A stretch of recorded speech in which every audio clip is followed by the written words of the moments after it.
November 7th, 1940.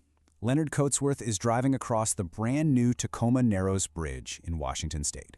And, the massive steel structure is doing exactly what it had been doing for months. Twisting and undulating in the wind, literally like a living, breathing thing. Locals had actually nicknamed it Galloping Gertie, because the deck would just rise and fall in these massive waves. We're talking 4, sometimes 5 feet high. But on this particular morning, something shifted.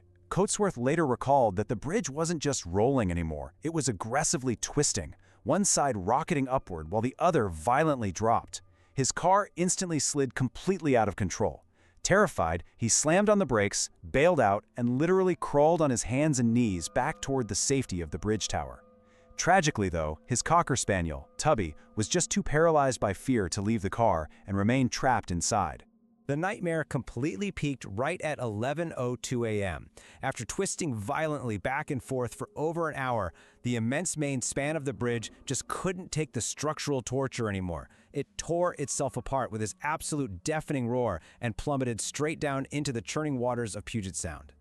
Now, what's really fascinating about this disaster is that we know exactly how it happened. It wasn't just pieced together from panicked eyewitness accounts. The whole thing was captured on film. Barney Elliott, a local camera shop owner, had actually been out there filming the bridge's bizarre, galloping behavior for weeks. His stunning, frankly terrifying footage of the massive steel deck twisting at absolutely impossible angles ultimately became the most famous structural failure recording in human history. And you know what the sheer shock of this whole thing is? 4. That is how many months this monumental, state-of-the-art structure had been open to the public. Exactly 4 months. It was practically brand new.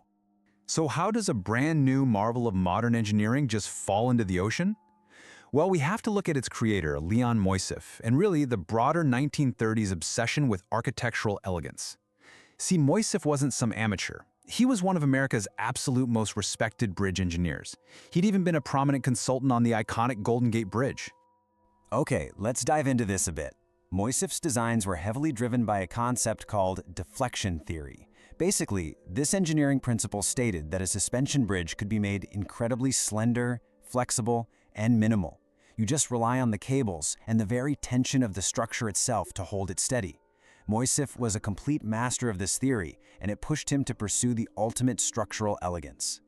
But that relentless pursuit of elegance led to some extreme, almost absurd proportions.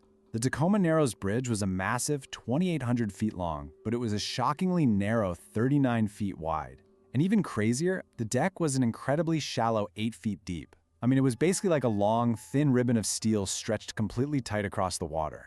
The truly fatal flaw, though, came down to one highly specific design choice, using solid plate girders instead of open trusses. Most suspension bridges at the time used open steel trusses along the sides, which just let the wind harmlessly pass right through the structure. But Moisseiff wanted a sleeker look, so he went with solid plate girders. He essentially built massive, flat steel walls running the entire length of the bridge, presenting a totally solid, unyielding face to the wind. Now, you'd think someone would have noticed an issue, right? Well, warning signs were glaring right from the get-go, but they were completely ignored. Construction workers noticed the massive deck bouncing up and down before opening day had even arrived. The state was actually concerned enough to hire a professor to study the problem. He desperately tried installing deflector vanes, he even drilled holes right into those solid girders, but literally nothing stopped the waves. Ultimately, the engineers signed off on it anyway. They incorrectly assumed that this vertical bouncing, while probably pretty nauseating to drive on, posed absolutely no physical danger to the steel structure itself.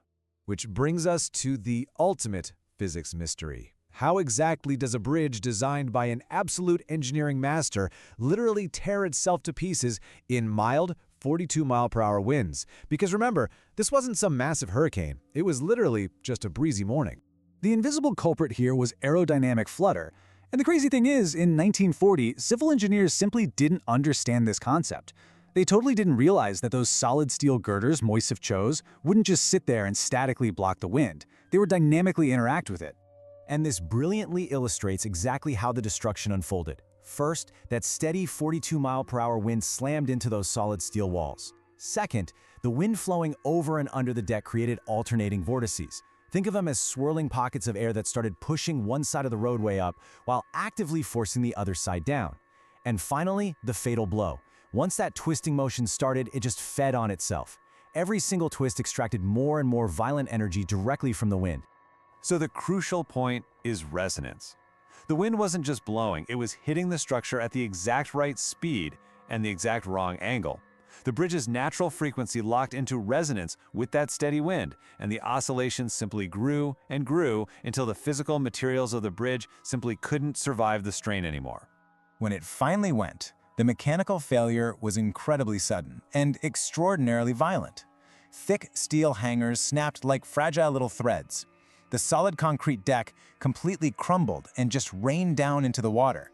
In a matter of mere minutes, the entire 2,800-foot center span ripped free and plummeted 190 feet into the Puget Sound down below.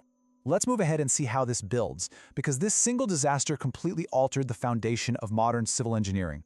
Before 1940, suspension bridges were designed strictly for static loads, the weight of the traffic, the pull of the cables. Wind dynamics were largely just ignored. But after Tacoma Narrows, everything permanently changed. Today, aerodynamic behavior is the absolute center of bridge design, and rigorous wind tunnel testing is strictly mandatory worldwide. No exceptions. But for Leon Moisseiff, this lesson came at the complete cost of his legacy. It is a deeply tragic irony. Here was a brilliant engineer whose entire career was defined by massive triumphs, like the Golden Gate Bridge, and his reputation was utterly destroyed by this disaster. He died just 3 years later, remembered almost entirely for the masterpiece that fell into the ocean.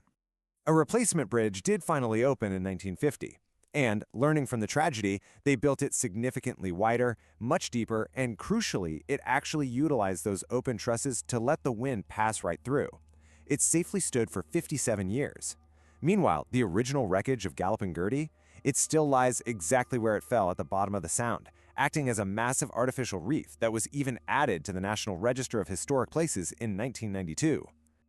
The ultimate takeaway here isn't that the engineers were foolish. The Tacoma Narrows Bridge was a genuine masterpiece of efficiency that danced itself to death simply because nobody thought to ask, what happens when the wind blows?